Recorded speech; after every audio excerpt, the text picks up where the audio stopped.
यो देखिएको टावर कामराङ गाउँपालिका वडा नम्बर 8 नाङ्गी गाउँको लेकमा रहेको मट्टे भन्ने स्थानमा राखिएको मोबाइल रिपिटर टावर हो।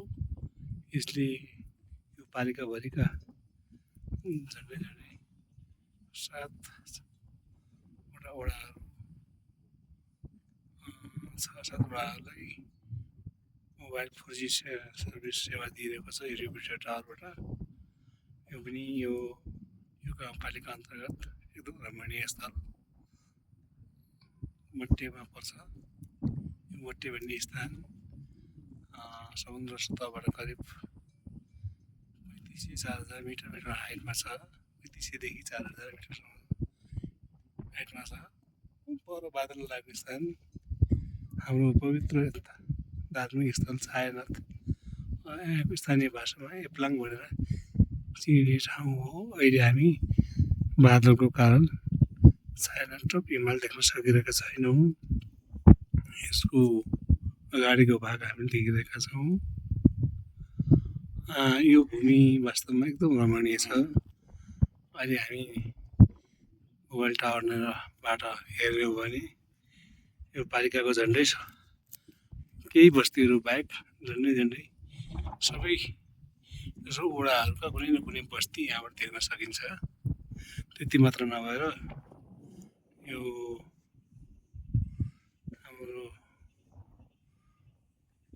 नेपालकै सबैभन्दा ठुलो ताल राणाताल देखिरहनुभएको छ तपाईँले।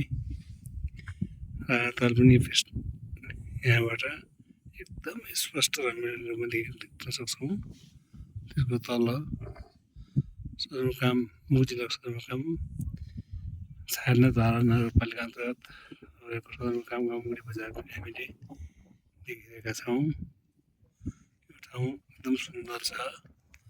यहाँ उच्च समतल भूभागमा चरणको लागि पनि उपयुक्त ठाउँ छ। गाईबस्तुहरू, झोवा-चौरी, घोडा, खच्चरहरू सुन्दर रूपमा विचरण गरिरहेका छन्। यहाँ देखिरहेको यो स्तूपा जस्तो यसलाई हामी चिट्टिङ, सानो चिट्टिङ स्थानीय भाषामा यसलाई लाप्चा भन्छौँ। यहाँ बनाइएको छ। घोडाहरू चढेका छन् अनि गाईबस्तुहरू चढिरहेको छ। स्थानीय गोठाला हुनुहुन्छ हाम्रो भान्जा हुनुहुन्छ स्थानीय भाषामा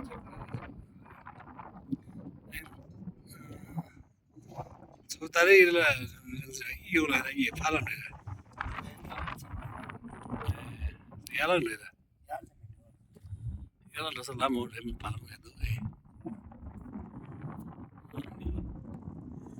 चिमेटिङ हुँदैन होइन चिमेटिङ हुँदैन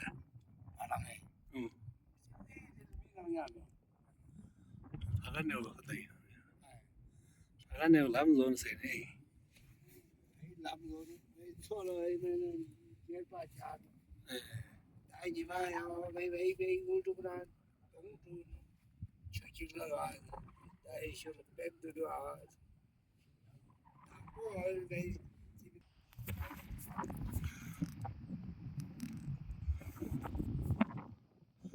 अघि मैले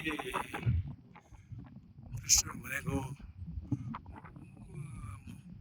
वर्णन गरेको telephone repeater tower, mobile repeater tower, जसलाई 4G टावर भन्छौँ हामी, यो करिब 37-38 मिटर हाइटमा भन्ने अनुमान गर्न सक्छौँ हामी। यो एकदम सुन्दर ठाउँमा अघि नै वर्णन गरिहालेँ। यो एकपटक पुग्नै पर्ने कामराङ गाउँपालिकाको सुन्दर ठाउँ, रमणीय पर्यटकीय स्थल मट्टेको। यसलाई हामी यो देखिएको सिक्किम पूर्वकालमा बनेको हो। यसको आकार अलि फरक खालको थियो। पछि मानिसहरूले भत्काएर यस्तो आकारमा राखिएको हो। पहिले चाहिँ स्तूप आकारमा ठुलो साइजको थियो। हामी यसलाई गिनन लाप्चा भनेर भन्छौँ। धेरै करिब 300 वर्ष अगाडि निर्माण गरेको भनेर यहाँको बुढापाकाहरूले भन्नुहुन्छ। किनभने उहाँदेखि यो गिनन भन्ने एकजना व्यक्तिले निर्माण गरेको गिनन लाप्चा भनियो। गिननको वंशावली हेर्दा अहिले 7 पुस्ता बितिसकेको अवस्थामा कम्तीमा पनि 300-400-300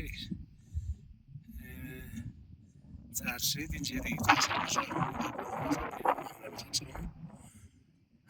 मौसम सफा रह्यो भने सुन्दर बस्ती सुन्दर दृश्यावलोकन गर्न सक्छौँ। उतापट्टि ठुलो जङ्गल छ, यो भोजपत्रको जङ्गल हो। त्यहाँ भोजपत्रको रुखहरू मात्र हुन्छ। यहाँ अर्को भोगेश्वरहरू भोजपत्रको पाइन्छ। यो तल देखिएको सानो दह जस्तो घेरबा गरिएको छ त्यो। त्यहाँनिर पानीको दहहरू अलि पानी जमेको सिम जस्तो छ। यसलाई हामी किम्वदन्ती अनुसार अथवा बुढापाका भनाइसकेर हामी यो दहलाई रारा दहको आँसु भनेर पनि हामी भन्ने गरेको पाउँछौँ। हामी पहिले मानिसको भनाइअनुसार राराताल यो ठाउँमा थियो। अनि यहाँको वनदेवताले राराताल यहाँ रह्यो भने यहाँको सबै बस्तीहरू जलमग्न हुन्छ।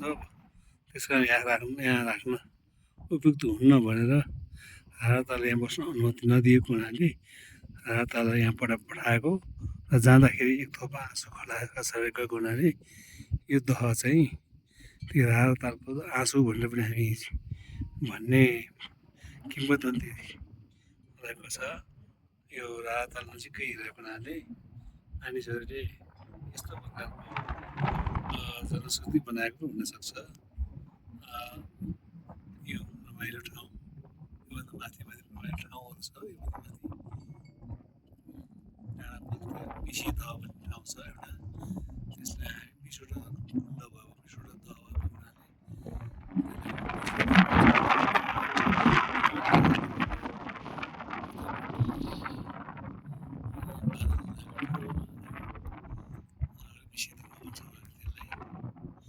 वास्तवमा चाहिँ यो अति रमणीय ठाउँ छ।